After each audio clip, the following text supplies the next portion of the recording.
class.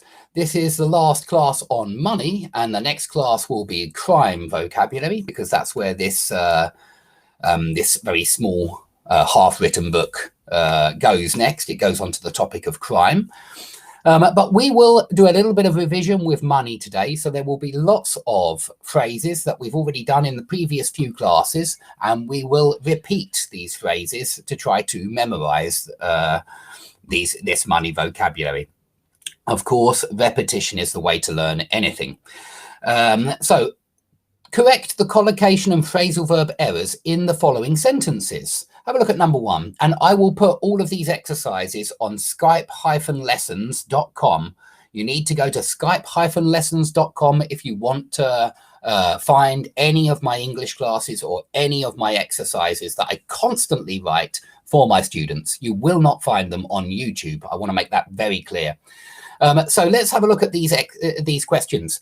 We've been rolling in it since we won a fortune on the lottery. My wife came up with the idea of forking out on a no expense spared trip to celebrate our luck. So what's wrong with this sentence? There's something wrong with the highlighted expression to fork out on. And I hope you can all remember that when you fork out on something, you pay reluctantly. You don't enjoy spending that money that you fork out on. If you're buying something that you're really pleased with, it sounds strange to say fork out on, because you wouldn't be reluctant. Yeah, you would pay with pleasure. And so what we need, and I don't know if anybody wants to try to jump in with the answer, please do. I am looking at the restream comments. But if no one's going to, then I'm going to tell you my wife came up with the idea of splashing out on a no expense spared trip. So this number 1 should be splashing out on, not forking out on. And it's because a no expense spared trip sounds like a wonderful holiday.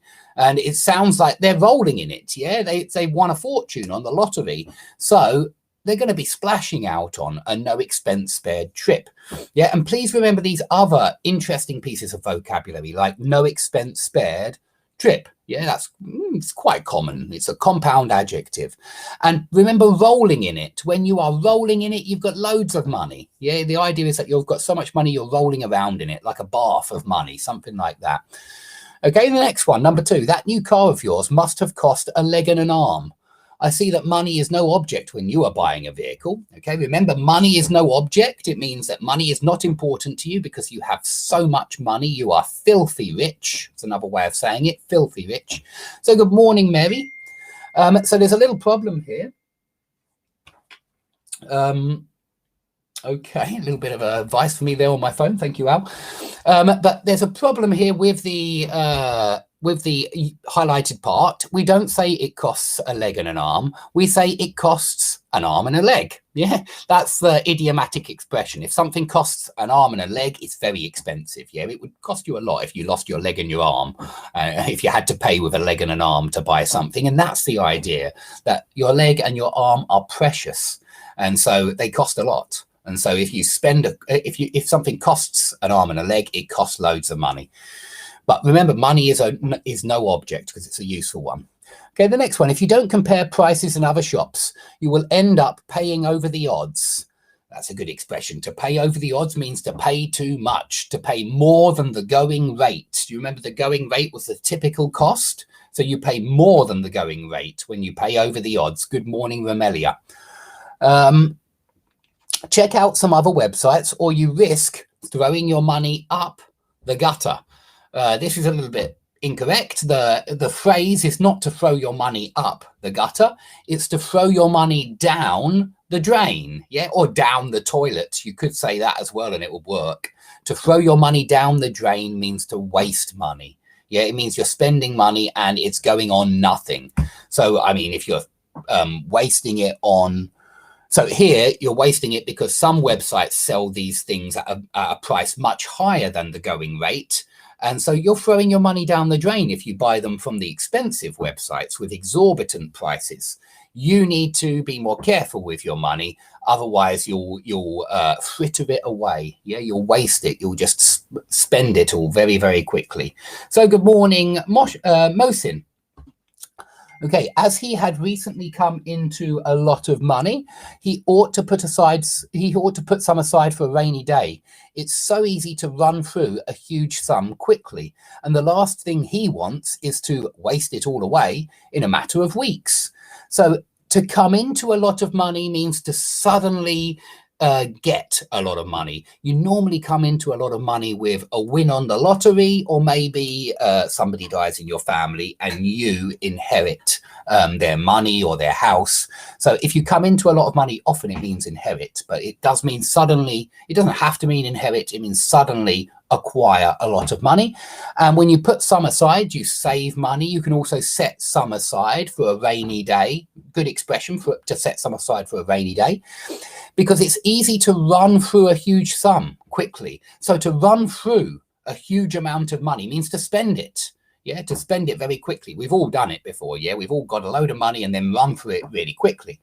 And the last thing that he wants to do is to fritter it all away, not waste. Yeah, fritter it all away. To fritter away money means to spend it very badly, waste it, and get rid of it very quickly. So yeah, if you waste your money very quickly, if you spend it very quickly, you fritter it away.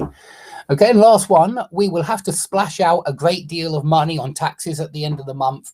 You probably already guessed what the answer is here. So we'll be scrimping and saving. There's a good expression. To scrimp and save, it means to try to make as many savings as possible. So to try to save as much money as possible. It means to live on a shoestring budget, if you remember that phrase. It means to spend very little money, the minimum amount that you need to spend to pay your bills to get by. Yeah, so you're getting by on the minimum when you're scrimping and saving. And of course you are saving here, so you're trying to save money for the future. You're trying to cut costs and save as much money as possible. Okay, so it shouldn't be splash out here, because we're paying money on taxes. Who likes paying money on taxes? I'm pretty sure that nobody likes spending money on taxes. And that's why it's reluctant. And that's why it should be fork out. We will have to fork out a great deal of money on taxes. Yeah, and not splash out, which is pleasurable. Okay, so let's keep going a little bit further. Do these sentences make sense? Explain why or why not. So number one, he's been having trouble making ends meet. He must be rolling in it. So this sentence doesn't seem to make sense, because when you make ends meet, it means you manage to pay all your bills. So if you've been having trouble making ends meet, that means you're having trouble paying all your bills. So you can't be rolling in it. You can't have loads of money. So this one certainly doesn't make sense. Yeah, because if he's rolling in it, he will not have trouble making ends meet. Okay, number two, we decided to fork out thousands of pounds on a lovely, no-expense spared Caribbean cruise, and it was worth every penny. So I'm sure you're thoroughly aware now that fork out shouldn't be used here, but it should be its sister, splash out. Yeah, splash out is what we use for when we buy a lovely holiday and we're pleased with ourselves. Fork out is what we use when we spend money on taxes, when it's reluctantly spending money. And I hope that's all clear. Okay, good morning, Badria. So next one. I heard on the grapevine that he came into a fortune when his uncle died, so I'm sure he has money to burn. Okay, this one looks like it does make sense, because he came into a fortune, which means he inherited a load of money. So I'm sure he has money to burn. Yeah, if he's got loads of money, he's got money to burn. Money is no object for this guy. Okay, number four. The government will write off your student loan if you agree to pay it all off further down the road. Okay, this does sound a little bit strange, because why would they write it off? This doesn't seem to make sense. And I haven't read these sentences for ages, so I'm doing them off the cuff, as we say, which means spontaneously. So if the government writes off your student loan, that means that they cancel it. Whenever anybody writes off a debt or a loan, that means you don't have to pay off anything, because it's written off. I sure hope that the government, it's not the government, actually it's a student loans company, but I still pay off my student loan, guys. You might be surprised to hear that a 42-year-old man is still paying for his university education, but it's the case. I still I'm still paying off that student loan that I took out when I was 18. I'm 42 now. And so that nobody's written off my student loan. I'm still paying it off, even though I've spent my whole life in education. I've given my life to education. I'm still paying off that student loan. Life is hard. So write off a loan, it means to cancel the remaining sum. You don't need to pay it off if your loan gets written off. So I really want somebody to write off my student loan. But if you pay off your loan, that means you completely finish paying it. You've paid back the whole sum. Okay, I see that the going rate for an average laptop is about £500. So I think you paid over the odds when you coughed up 700 for your one. Okay, this one looks good because the going rate means the typical price is £500. And paying over the odds means paying too much. So this guy coughed up. Yeah, it's a good phrasal verb, meaning when you spend money reluctantly again. It means you spend a lot of money and you probably didn't enjoy coughing up that large sum of money. But yeah, if you coughed up £700, that means you paid over the odds. You paid more than the going rate. So good morning, Alexander Godzikovsky. Yes, we are contemporaries. Yeah, we are peers. We are very close ages. Okay, I see that the going rate for an average... Oh, no, we've done that one. Number 6. It is January sales, so loads of shops have slashed their prices. I saw several items of clothing that were going for a song. Okay, if something is going for a song, it's going at a very cheap price. So this looks like it makes sense. Yeah, it's January sales. Shops do slash their prices in the January sales. And these items of clothing were going at at much less than the going rate. Yeah, they were being sold at much less than the going rate. So they were going for a song. Okay, preferring to err on the side of caution, I decided to fritter the money away. Okay, so this one doesn't make sense. Yeah, if you fritter your money away, you're not being cautious. You're spending money quickly, you're wasting the money, so you're not being careful or cautious. You're not erring on the side of caution at all. So yeah, remember that preferring to err on the side of caution is a very formal way of saying to be on the safe side. Yeah, to be on the safe side is less formal. It's more neutral, I would say, to be on the safe side. But preferring to err on the side of caution is perhaps a little bit more formal. But it just means to be on the safe side. It really does. And let me write that one for you in case you want it. To be on the safe side. Something that we very often say, meaning to err on the side of caution. To be on the safe side. Okay, I was extremely wealthy as a student. It's not true. So money was no object for me. And I spent those years living in the lap of luxury, scrimping and saving as much as I could. So if you're extremely wealthy, money's no object, you've got money to burn, you're living in the lap of luxury, why are you scrimping and saving? It sounds like you've got loads of money. It seems strange to scrimp and save. I suppose it's possible. You could be super rich and you might be a miser. And so you might scrimp and save even though you're super rich. So I suppose it is possible. But there is something about this sentence that is unlikely. So let's say that even though it might just about make sense, I'm pretty sure I wrote this one to say, no, it doesn't make sense, because why would you be scrimping and saving if you've got loads of money? But it is possible. I do agree. Okay, we're on 13 minutes, so let's perhaps try and get this last one done. All of these exercises will remain on my website. They'll be on my website in about half an hour, guys. So if you want to practice with the money vocabulary or any of the words that have come up in other classes, head to skype-lessons.com, and it's writing that it's, no, this one's under vocabulary. If you click the live classes link at the top and go down to vocabulary, you'll find all of these exercises and all of these lessons, and you won't find them on my channel. So he earns a lot of money working as a defense lawyer in the Crown Court. So what phrase do you think I want students to use? He earns a lot of money. I'm not sure, actually. We word involves with idioms and phrases. Any ideas, guys? He earns a lot of money. Maybe he earns a fortune. That would work. He earns a fortune working as a defense lawyer in the Crown Court. So that's the answer I'm going to give. I'm not sure which answer I wanted when I first wrote this. But if you've got a different answer, please put it in the chat and I will tell you if it's right or not. Okay, so he earns a fortune. He earns a packet, maybe. Yeah, good, Romelia. I'm glad you agree with me. Good. You could say he's raking in a load of money at work, something like that, because raking does mean get a lot of money. But remember that raking it in is not necessarily earning it, not necessarily. It might be something else. But certainly it works. Rake in does mean earn a lot of money. Okay. I heard a rumor that interest rates will remain at low levels for the next few years, so now is a good time to take out a loan or mortgage. So what expression do you think I'm looking for here, guys? I heard a rumor. I think I know which one it is now. I think, because I think it's come up before in one of the previous classes, I think I heard on the grapevine. Yeah, to hear something on the grapevine means to hear a rumor. So I'm pretty sure that that's the one that I wanted, but I'm not 100%. Okay, let's keep going. He inherited a lot of money when his grandfather died. So you know this one, guys. He came into a lot of money. It's very similar to inherit. It can certainly mean inherit.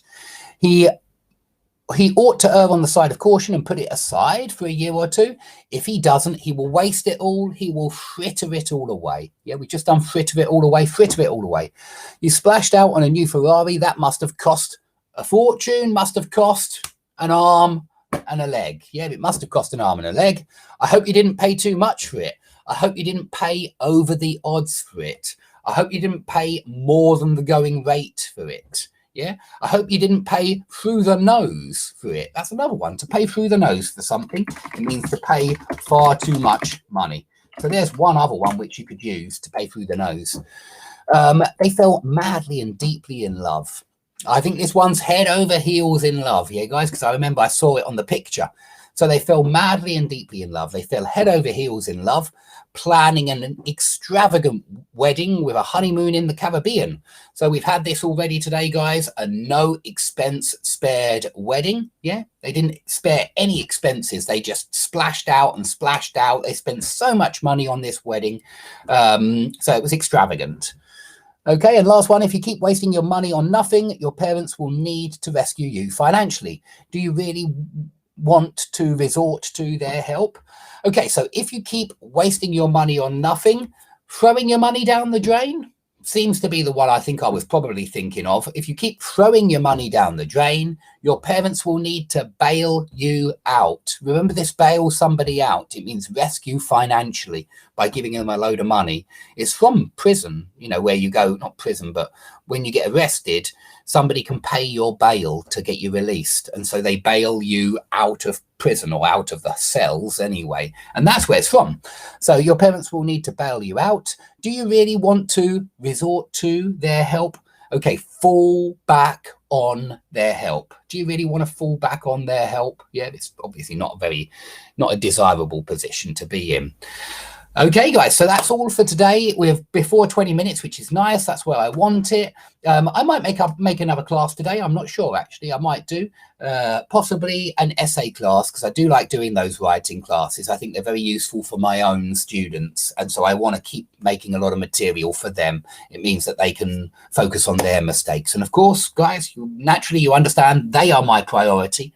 My own students, and then everybody else who comes to the channel, the audience, they're also a secondary priority. Yeah, let's say. But your support means a lot to me, but I have to prioritize my own students naturally. And so we'll be going on to the subject of crime, perhaps tomorrow morning. Please join me. I'm here most mornings now, and if you don't get to see the class, just come to my website. That's where you see my classes. That's where you find my exercises. And if anyone would like a book, I keep forgetting to put these up in the background. That's my dissertation from years ago. It's not that. Don't forget, if you want to buy a book on grammar, I recommend this one, Grammar in Theory and Practice. You can get it on my website or on Amazon, in PDF or in hard copy. And same for this one, website or Amazon, in PDF or hard copy, totally up to you. Loads of phrasal verbs in that one. If you're a foreign student that wants to learn phrasal verbs, that's the book for you. Okay, so thanks for coming, everybody. Hope to see you all tomorrow.